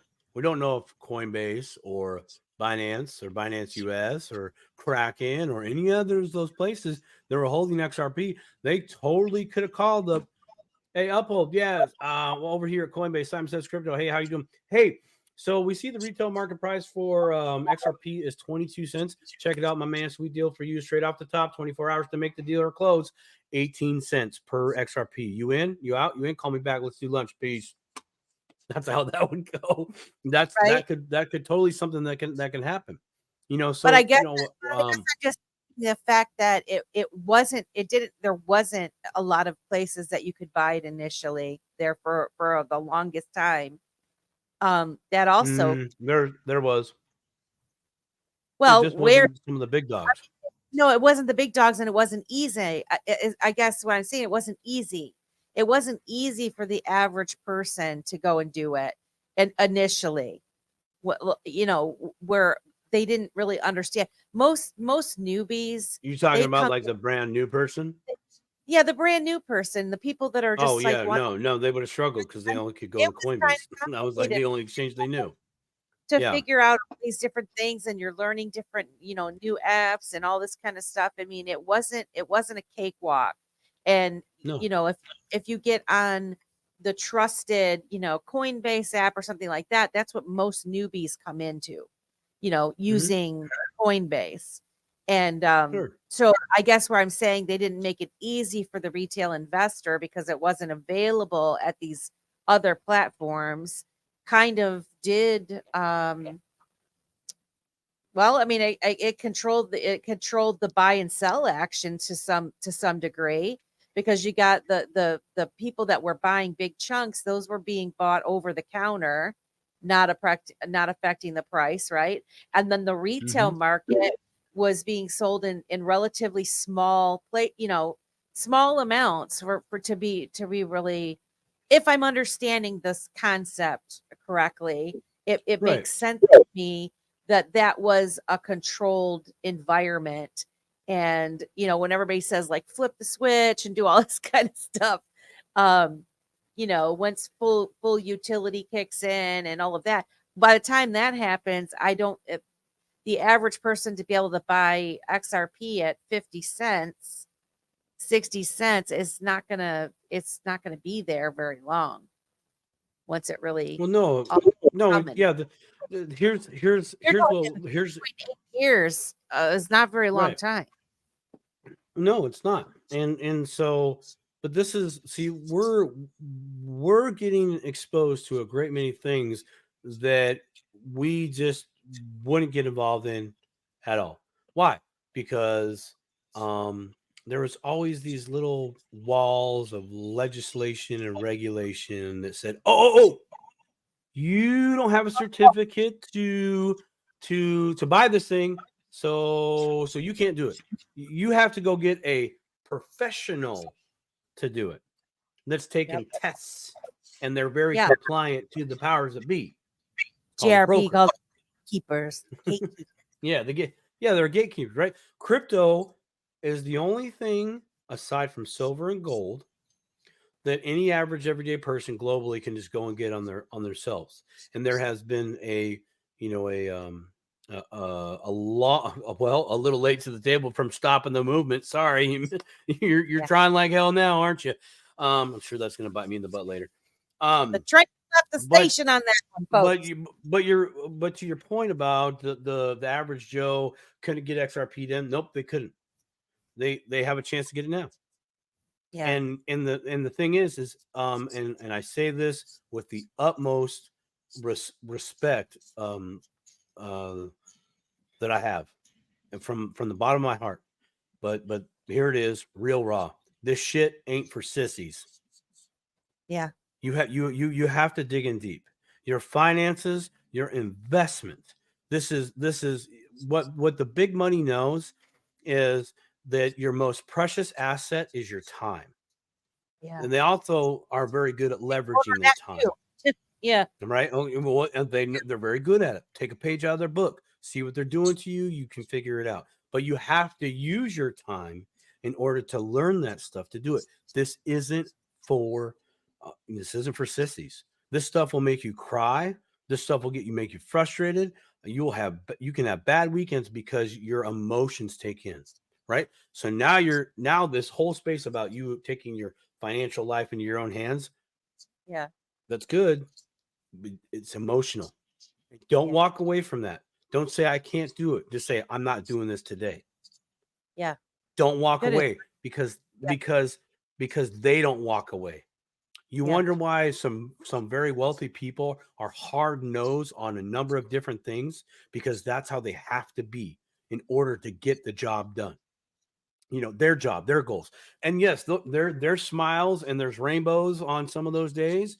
That real staunchy owner of a company, owner of the company that you just think, God, they just think they're so high and mighty. It's like, well, they kind of have to walk like that.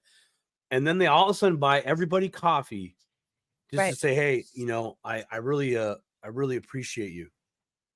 I really appreciate what you're doing. I know, even though it's coffee, you're like, fuck that. Give me some XRP.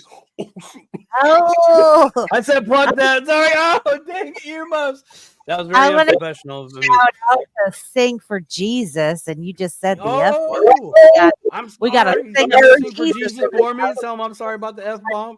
Jesus knows I use it like Bernie Mac. It's just it's a noun. It's a noun. Describes a person, place, or thing. Man, this conversation's been fantastic. We have like 5 minutes left, and I was going to play this this video, but man, it would leave the conversation. I might have to save it next time. Save it for next time. But Melissa, yeah. So you've learned a lot today. I have. You've learned a lot today, right? Yes, I've learned a lot. You've affirmed a lot of things, which is, the main reason that I love this space so much. And we're back to the Valentine's Day. Happy Valentine's Day, everyone. The main reason I love this space so much is because there are so many wonderful people that are sharing and giving their time. And we just said that your time is your most valuable asset. The most valuable thing you have is your time.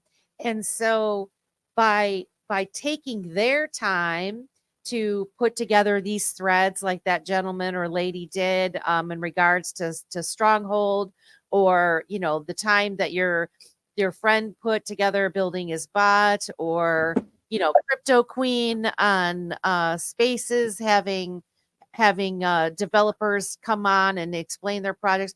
all of these things that Rusty is another one that goes on Spaces and tries to help educate other people. Crypto Professor, I mean, you name it. There's just so many people in this space that are giving their time to help educate and lift up others. And I just want to let you, the newbies, know, or even some of you old school veterans that maybe a little bit frustrated that get out there in the crypto space and you see a lot of negativity and stuff. Get away from it. Come to the Dip a Toe show. Hang out with us. We're all about the love and camaraderie, and we don't have to have it be a negative energy space. And when there's so many wonderful people that are spending their time and giving their energy to help lift us up, and everybody explains things differently. I Yeah. have heard things explained what you just talked about, but the way you explained it, Simon, helped me understand more, where I had my questions in my mind, and I'm probably going to still ask you 10 more times. But That's what I'm here for. I'm laying those bricks down, right? I've got at least I'm a pony wall up. I'm at least a pony wall up, right? I'm getting there. I'm trying to throw out some construction trade terms, but it's funny. But you did good, apprentice. You did good. You did good today, apprentice. You did good. Oh, my friend Kat got distracted in humans and unethical use of data. Oh no, I was like, wait a minute, hold on a second. That's the wrong thing. That's JRB, bro. Oh yeah, Kat Ballou, our wonderful cat that shared her tips in probably our second or third show. Catherine, she had shared all those wonderful tips for us, and she said she got distracted because she was going to be here tonight to kind of talk about all the love going on in the crypto and why we love crypto. But actually, I didn't share why I love crypto. I know. Well, I'm sorry. You've got 1 minute. I got 3 minutes. I'll give you my elevator pitch. The reason why I love crypto. What's that? I forgot my computer is off. So you're right. We've got minutes left. Okay, so wait. One of the reasons why I love what? I'm gonna hit B so we can record. 1, 2, 3. Tell us why you love crypto, Simon. One of the reasons why I love crypto is because anyone out there with small money can literally invest in something on their own at their own free will and watch that thing move slowly. And now they're $100 that took them 2 weeks or 2 months or maybe a year to save, and is now worth over time $1,000, and it can change their life. I literally have done that multiple times with my situations where I had some money, I invested. 6 months later, emergency, S hits the fan, life comes along and punches you in the face. Only this time I had something that I could liquidate, cash out, punch life back in the face, say, here you go, and do it again. There's nothing else out there today, right now, where anybody can pick up a cell phone, buy some Bitcoin or some XRP or crypto, and start improving their life from that right there.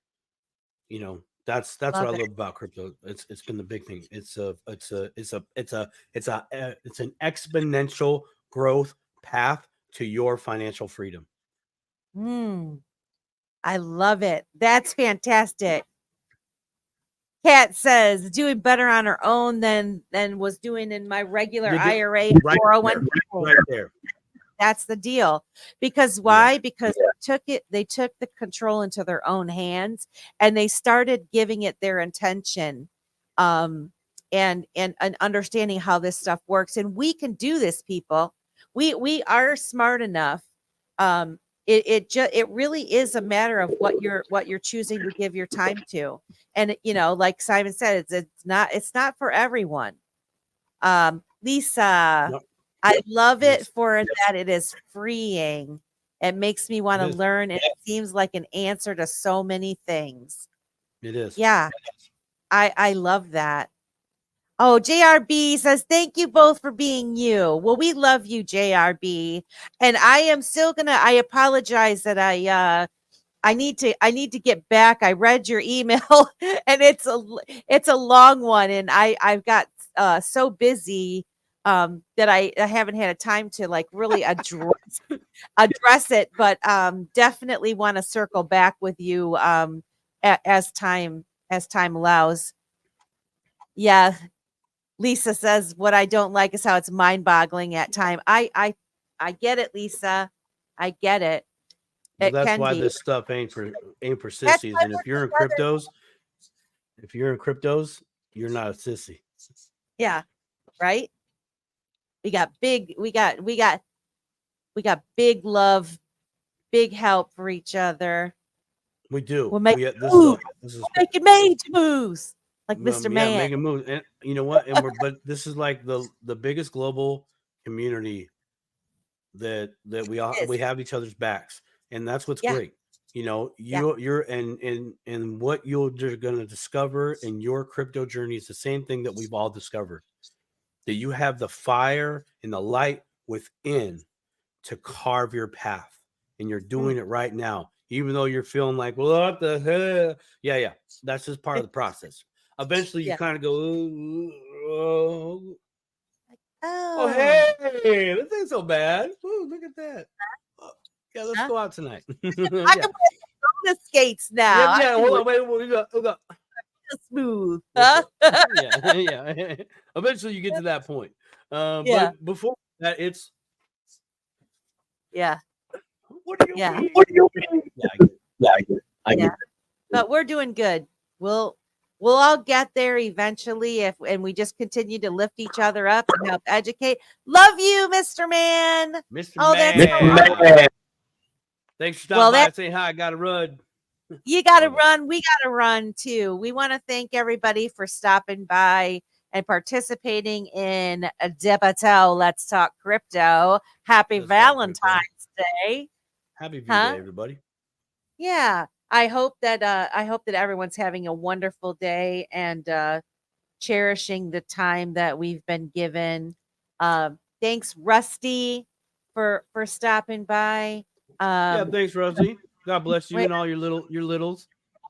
Yeah, we love all of you guys, and we're gonna see you guys back here next Wednesday for another Dip a Toe.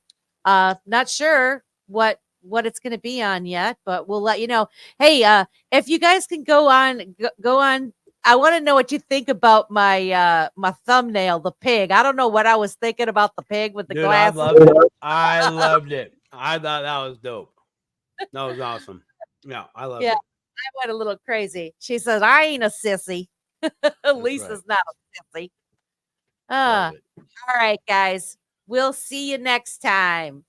Have a See you good later, rest of everybody.